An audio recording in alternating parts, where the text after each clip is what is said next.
하나님께서 절망의 상황에서 어떻게 희망을 만들어 가시는가 하는 말씀을 전합니다. 민족의 앞날을 말하면서 희망을 말하고요, 마찬가지로 한 가정의 이야기를 하면서 희망을 말합니다. 두 사람, 엘리멜렉과 나오미의 가정은 바닥까지 내려갔다 싶은 가정이었습니다. 그런데 여기가 바닥인 줄 알았는데 더 이상 내려갈 데가 없다 그랬는데요, 또 내려가요. 이 바닥 밑에 뭐가 있습니까? 예, 땅. 예, 그 밑에 지하실. 옛날에는 지하실 그랬는데 요즘에는요 싱크홀이 있다 그러죠. 멀쩡하게 가는 땅이 확 꺼져서 완전히 바닥이라 생각했는데 더 어려워집니다. 경제가 힘들어서 모압으로 이사를 가요. 근데 여러분, 이 마을이, 본래 살던 마을이 베슬레헴입니다. 베스는 벳엘 할 때처럼 집이란 말이고, 원래 햄은 떡입니다. 떡집, 양식이 풍부한 곳입니다. 근데 떡집인데 양식이 없어요. 아이러니죠. 이 이름은 좋아요. 여러분 아마 갖고 계신 이름도 대부분 다 부모님들이 소망을 담아서 좋은 이름 다 지으셨을 거예요. 그런데 여러분, 이름대로 살고 있습니까? 이름은 현실이 아니고 소망입니다. 붙여놓고 그대로 살고 싶다는 희망이지 보장은 없습니다. 엘리멜렉, 나의 하나님은 왕이시다. 나오미는요, 즐거움, 유쾌함, 이름만 보면요 완벽한 가정이네요. 완벽한 부부예요. 하나님을 왕으로 모시고 살고 유쾌함, 즐거움이 있는 이 가정, 더구나 사는 동네는 베들레헴 떡집입니다. 얼마나 좋습니까? 그런데 살기 힘들어요. 잘 살고 싶어서 나름대로 희망을 찾아서 모압으로 갑니다. 여러분, 사람들은요 나름대로 고민하고 모색하고 해서, 때로는 기도도 하고 해서 나름대로 최선의 선택을 하려 합니다. 이사를 가거나 이민을 가거나 사업을 시작하거나 결혼을 하거나 직장을 구하거나. 그런데 그 선택들이 바라던 대로 되지 않는 예가 많죠. 잘 살겠다고 어떻게 한 선택이 더 나빠지는 결과를 가져옵니다. 21절에 이렇게 말합니다. 함께 읽습니다. 내가 풍족하게 나갔더니 여호와께서 내게 비어 돌아오게 하셨느니라. 여호와께서 나를 징벌하셨고 전능자가 나를 괴롭게 하셨거늘 너희가 어찌 나를 나오미라 부르느냐 하니라. 예, 나오미는 유쾌함 이란 말이라 그랬죠. 유쾌하지 않다는 거죠. 내가 풍족하게 나갔더니, 이게 무슨 말이지? 이런 분명히 흉년이어가지고 살기 힘들어서 이민까지 갔다 그랬는데 내가 나갈 때 풍족했다 말합니다. 거짓말입니까? 여러분, 사실일 거예요. 진짜 풍족했으면 모압까지 갔겠습니까? 먹고 살기 힘드니까. 이렇게 있어 보아야 희망이 안 보인다 하니까 갔겠죠. 근데 지금 쫄딱 망하고 나니까 그때가 괜찮았다 싶은 거예요. 그때는 가난했을지 모르지만 남편이 있었잖아요. 두 아들이 있었잖아요. 여러분, 그러면 괜찮지 않습니까?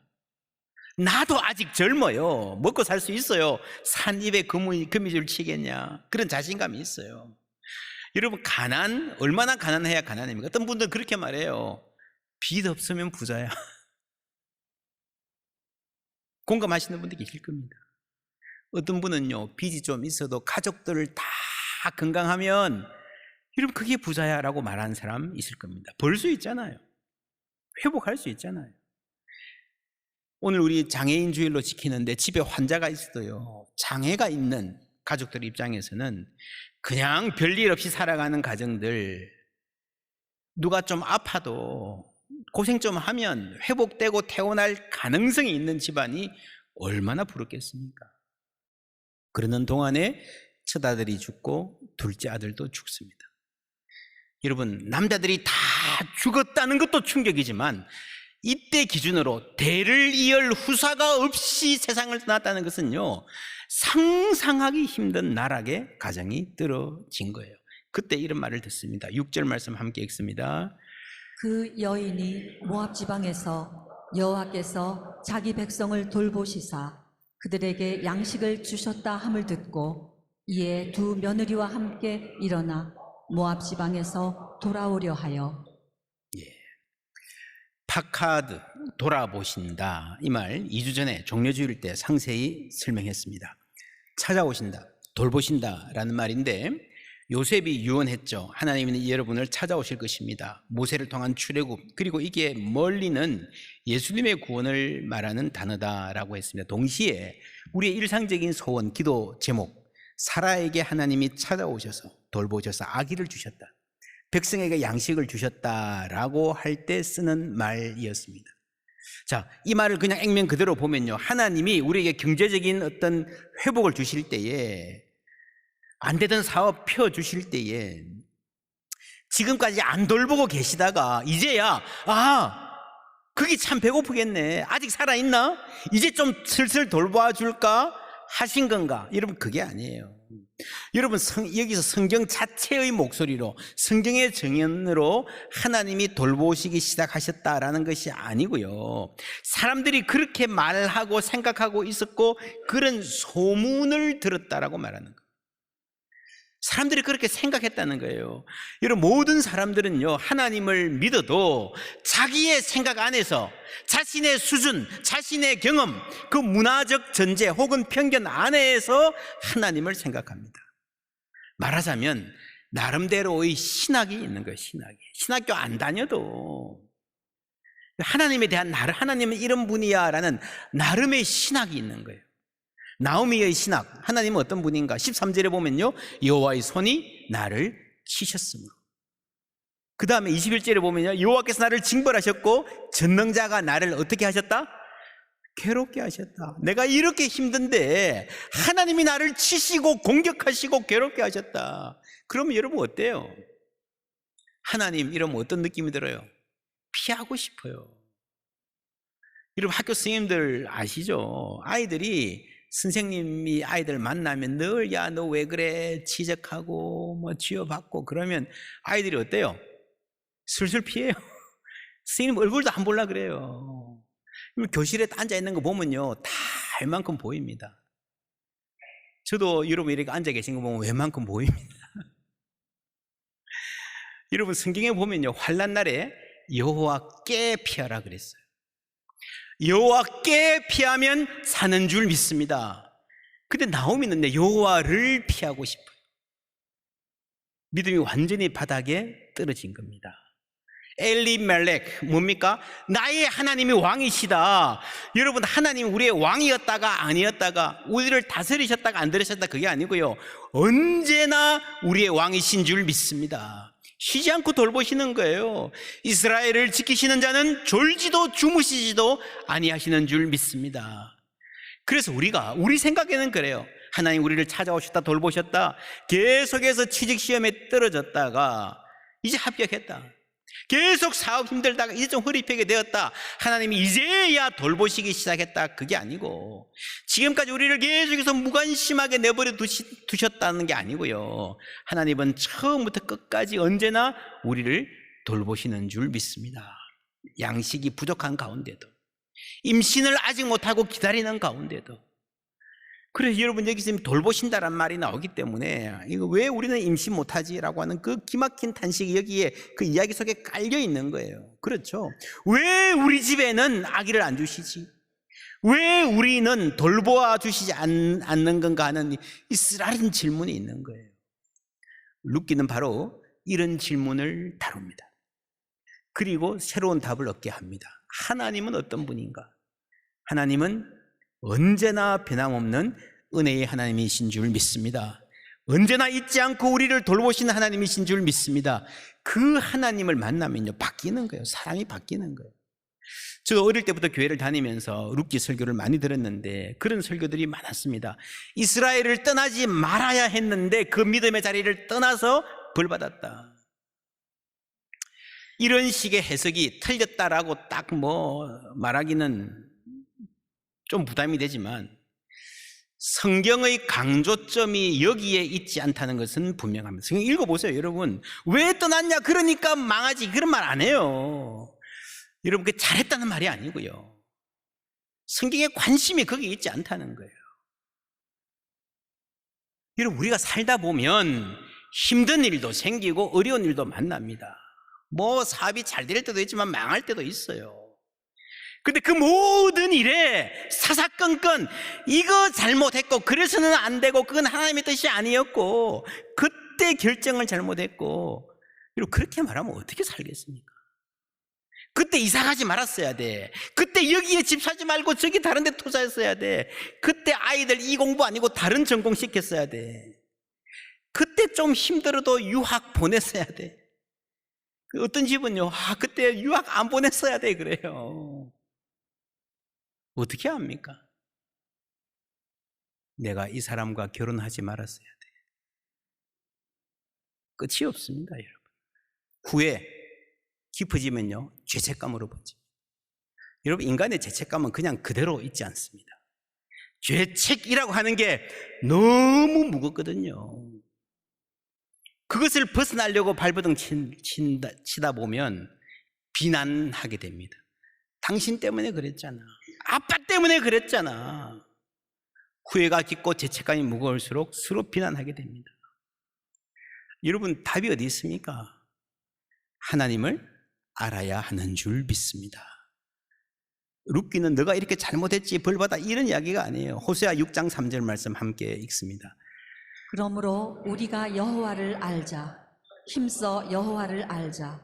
그의 나타나심은 새벽빛같이 어김없나니 비와 같이 땅을 적시는 늦은 비와 같이 우리에게 임하시리라 하니라. 아멘. 여러분, 위기의 때에 우리가 해야 될 가장 중요한 일은요, 힘써 여호와를 아는 일인 줄 믿습니다. 하나님을 알면 바뀌어요. 그래서 이번에 바른 신학을 갖는 게 얼마나 중요한지 모릅니다. 하나님에 대한 바른 생각. 룻기는 우리에게 무엇보다 인생을 어떻게 살아야 되는지 하는 방법이 아니라 하나님이 어떤 분이신지를 가르쳐주는 거예요. 내가 뭘 잘못해서 이런 벌을 받지, 하나님은 나에게 왜 이러시지, 그게 아니고요. 우리가 모르지만 이런 모든 사람의 인생에는 어려운 일이 일어나게 되어 있습니다. 그 이유를 다 알지 못할 때가 많습니다. 그러나 하나님은 여전히 은혜의 하나님, 사랑의 하나님이신 줄 믿습니다. 그거를 놓치면요, 내 시야에서 희망이 사라지는 나오미처럼. 여러분, 이 쓰라린 마음을 안고 나오미는 두 며느리와 함께 고향으로 돌아가려 합니다. 짐을 챙겨 길을 나서는 장면 6절 7절 함께 읽습니다. 그 여인이 모압 지방에서 여호와께서 자기 백성을 돌보시사 그들에게 양식을 주셨다 함을 듣고 이에 두 며느리와 함께 일어나 모압 지방에서 돌아오려 하여 있던 곳에서 나오고 두 며느리도 그와 함께 하여 유다 땅으로 돌아오려고 길을 가다가, 출발은 같이 했네요, 그죠? 집에 앉아가지고 내일 갈 거니까 너희들 가라, 그게 아니고 일단 같이 갔어요. 출발했어요. 길에서 이야기하는 겁니다. 제가 신학교 교수하면서 학생들 데리고 이스라엘 요르단 성지순례 간 적이 있는데요, 마치는 날에 너희들 가장 인상 깊었던 장면이 어디냐 물어보니까요, 놀랍게도 가장 많은 학생들이 이 대목, 룻과 나오미가 함께 모압에서 베들레헴으로 왔으면 아마도 이쯤에 고개를 넘었을 것이다 하는 그 황야길, 뭐 아름다운 건물도 없고요, 유적도 없고요, 팻말도 없고요, 아무것도 없어요. 근데 거기서 가장 큰 은혜를 받았다는 거예요. 우리는 이 현대적인 생각을 갖고 있기 때문에 룻과 나오미가 어디쯤 어떤 분위기에서 헤어졌을까? KTX 포항역이 생각납니다. 너 집에 가라. 요즘도요, 이 할머니 어른들 혼자 보내기 힘든데 옛날에 이때는요, 나오미는 돌아갈 수도 없어요. 아마 집도 처분했겠죠? 처분할 필요도 없이 빚이 쌓여가지고 집이 없어졌을 수도 있습니다. 세간 살이 좀 남은 거는 당근마켓에 다 팔았어. 여러분, 이때 나오미의 나이, 건강 상태 추정을 해보면 2장, 3장에 보면요, 룻이 혼자 가서 이삭 줍기 하잖아요. 근데 이 나오미의 성정으로 보았을 때 조금만 건강했어도 나도 갖겠다, 나도 힘을 보태겠다 했을 것 같아요. 그렇죠? 근데 안 가고 집에 앉아 있잖아요. 그만큼 쇠약했다는 거예요. 그러니까 여러분, 이 할머니 혼자 베들레헴까지 가서 무사히 도착할 수 있을지, 짐승을 만날지 강도를 만날지 모르고요. 아니 그냥 떼약볕에 기진해서 쓰러질지도 모르는, 간다고 해서 산다는 보장도 없는. 그래서 여러분 며느리에게 돌아가라 이거는요, 요즘하고는 완전히 다른 이야기입니다. 죽기를 각오하지 않으면 할 수 없는 말이에요. 그러니까 이 며느리들이 울면서 못 간다 그러죠. 이 간곡하게 가라 그러니까 오르반은 떠납니다. 그러니까 이 시어머니는 나는 나 혼자 가면 죽을 가능성이 더 많은데, 살 여지가 없는데 그래도 나 살자고 며느리들 앞길을 막아서 되겠느냐는 생각이죠. 룻은 끝까지 따라 났습니다. 16절 17절 함께 읽습니다. 룻이 이르되 내게 어머니를 떠나며 어머니를 따르지 말고 돌아가라 관건하지 마옵소서. 어머니께서 가시는 곳에 나도 가고 어머니께서 머무시는 곳에서 나도 머물겠나이다. 어머니의 백성이 나의 백성이 되고 어머니의 하나님이 나의 하나님이 되시리니 어머니께서 죽으시는 곳에서 나도 죽어 거기 묻힐 것이라. 만일 내가 죽는 일 외에 어머니를 떠나면 여호와께서 내게 벌을 내리시고 더 내리시기를 원하나이다 하는지라. 아멘. 어머니의 하나님이 나의 하나님이 되시리니라는 이 미래형 문장, Your God will be my God. 이거는요 신앙 고백입니다. 어머니 아시잖아요. 저는 이미 하나님 믿고 있습니다. 그 말이 아니고 지금부터 하나님 믿고 살겠습니다 라고 하는 믿음의 고백, 결단의 선포예요. 그렇잖아요. 어머니 하나님이 내 하나님이 될 것입니다 라는 이 미래형 문장이 그런 뜻이에요. 여러분 이 장면이 자신의 삶의 방향이 결정되는 순간이고요. 여러분 아시죠? 한 영혼이, 한 사람이 세상에서 하나님의 품으로 돌아올 때에 하늘에서 천군 천사가 기뻐하며 잔치한다고 그랬습니다. 월드컵 축구에서 한국팀이 골 넣으면 온 국민이 얼싸하고 좋아하는 것보다 훨씬 더 큰 기쁨을 한 영혼 때문에 하나님 누리시고 축복하시는 줄 믿습니다. 그 장면인 거예요. 이전에는요 확실한 믿음이 없었던 것 같아요. 고백하지 않았던 것 같아요. 그런데 이 순간에 여러분 나오미가 오랫동안 며느리 전도하려고 이방 여인 기도하지 않았겠습니까? 그런데 지금 이 순간에 열매가 맺힌 거예요. 할렐루야.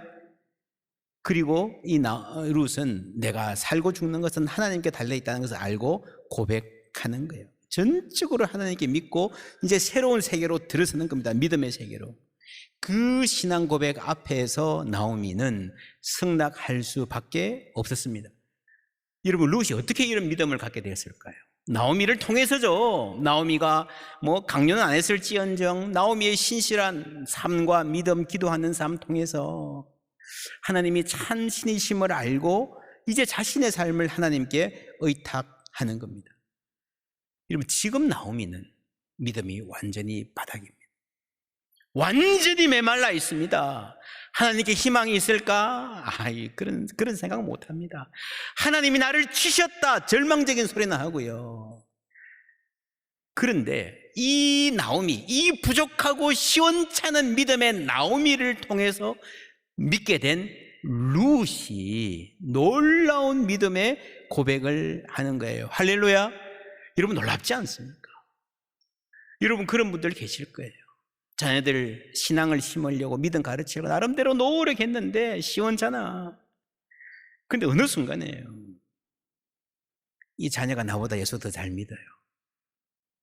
나는 막 헤매고 흔들리고 막 죽겠다 그러는데 하나님 계시잖아요. 아버님. 여러분 이런 은혜가 여러분 가정에 있기를 주님의 이름으로 축원합니다. 믿음은 나에게 달려있는 게 아니에요. 나를 통해서 흘러가지만 하나님이 하시는 일인 줄 믿습니다. 제가 아는 어떤 분은요 예수 안 믿는 남편과 결혼했는데 결혼하려고 교회 갔어요. 남편이 서울대 박사하고 MIT 포스닥 갔는데 남편이 교회 다니긴 하는데 시원찮아요. 마음에 안 들어요. 교회 가면 맨날 졸고. 그래서 우리 남편이 어떻게 좀 예수 잘 믿을까? 코스타라는 게 있다 그래서 코스타를 데리고 왔어요. 근데 여기서 하나님이 이 남편을 깊이 만나 주셨어요. 선교사 하겠다고 헌신했습니다. 그러니까 이 부인이요, 예수 잘 믿던 그 부인이 급당황. 아, 뭔 소리야. 한국 가서 교수해야지. 한국 가서 교수하고 그냥 착하게 예수 잘 믿으라 그랬지. 내가 예수 좀 열심히 믿으라 그랬지. 선교사 되라 그랬나. 여러분, 믿음도 하나님이 주시는 거고 소명도 하나님 주시는 줄 믿습니다. 결국에는 이 가정이 중국 가서 얼마나 아름답게 양 부부가 다 감사하며 사역했는지 모릅니다. 여러분, 전도는 내가 하지만 자녀 믿음으로 양육하는 건 내가 하는 것 같지만 나는 부족하지만 부족한 우리 통해서 하나님 일하실 줄 믿습니다. 나처럼 못난 사람 통해서 전도받은 사람이 어떻게 이런 예쁜 믿음을 가졌나. 그러면서 우리가 전도한 우리가 하나님을 알게 되는 거예요. 나오미의 믿음이 흔들리고 있는데 나오미를 통해 하나님을 알게 되는 루스의 믿음이 희망의 통로가 됩니다. 누구나 흔들리고 때로 절망합니다. 그때 하나님은 우리 삶에 동행하는 일을 보내주셔서 희망을 이어가게 하십니다. 내가 흔들리면 네가 잡아주고 네가 넘어지면 내가 일으켜주는 관계를 통해서 하나님은 우리에게 은혜를 주시는 줄 믿습니다. 여러분, 한 번도 흔들리지 않고 언제나 믿음에 굳건하게 서 있는 사람은 없습니다. 넘어지는 사람, 흔들리는 사람 데리고 가려면 힘들잖아요. 짐이잖아요. 그런데 언젠가 그 사람이 나를 일으켜주는 거예요. 그래서 여러분, 믿음의 삶을 살아본 분들이 공통적으로 고백하는 분들이 짐인 줄 알았는데 힘이었습니다. 남편 돌아가시고 아이들 돌보느라 정말 힘든, 어떻게 사셨어요? 저 아이들 다 데리고. 이분이 하는 말이, 이 아이들이 없으면 나는 못 살았을 것입니다. 짐인 줄 알았는데 그 사람들 통해서 하나님께서 우리를 힘을 공급하시는 거예요. 그게 믿음의 신비고 돌봄의 능력입니다. 지난 목요일 날 이 자리에서 컨퍼런스 했습니다. CTS 방송국에서 강사님들 모시고 참 귀한 말씀 들었는데 여러분 꼭 한번 유튜브로 들어보시기 바랍니다. 그 자살 예방 운동하는 목사님 오셨습니다. 이런 말씀이에요. 어떤 청소년이 집 옥상에 올라갔어요. 왜 올라갔겠어요? 자살 예방하는 목사님 얘기예요. 왜 올라갔겠어요? 예, 뛰어내리려고 했는데 뛰어내리기 직전에 어떤 생각이 드는가 하면, 아, 내가 강아지 밥을 안 주고 왔구나. 내가 죽고 나면 이 강아지 어떡하냐, 굶어 죽으면 어떡하냐, 갑자기 그런 생각이 드는 거예요. 그 내려가가지고 강아지 밥을 주고 나니까 이 마음이 좀 진정이 됐어요. 그래서 안 죽고 살았다는 거예요. 여러분, 놀랍지 않습니까? 이 돌봄이라는 게 그런 겁니다. 내가 나를 위해서 잘 살아야지 그거는요 언제든지 꺾일 수 있어요. 아, 내가 힘을 내서 폼나게 살아야 그건 언제든지 그 의욕은 사라질 수 있습니다. 그 내가 조금이라도 사랑이란 걸 한다면, 돌봄이 뭔가를 한다면요, 그거 통해서 하나님이 나에게 힘을 공급해 주시는 줄 믿습니다. 오늘 우리 장애인 주일, 특별히 우리 장애인 교우들, 부모님들 위해 축복하고 기도합니다. 얼마나 무거운 짐인지. 그러나 그 짐을 능히 감당할 힘 또한 우리 하나님께서 공급해 주실 줄 믿습니다. 희망이 없다 그럴 때 동행자를 붙여주셔서 하나님 희망을 공급해 주십니다. 우리 교회도 우리 장애인 가족들과 함께 최선을 다해서 동행하며 하나님이 함께 하시는 희망, 함께 찾아가기를 주님의 이름으로 축원합니다.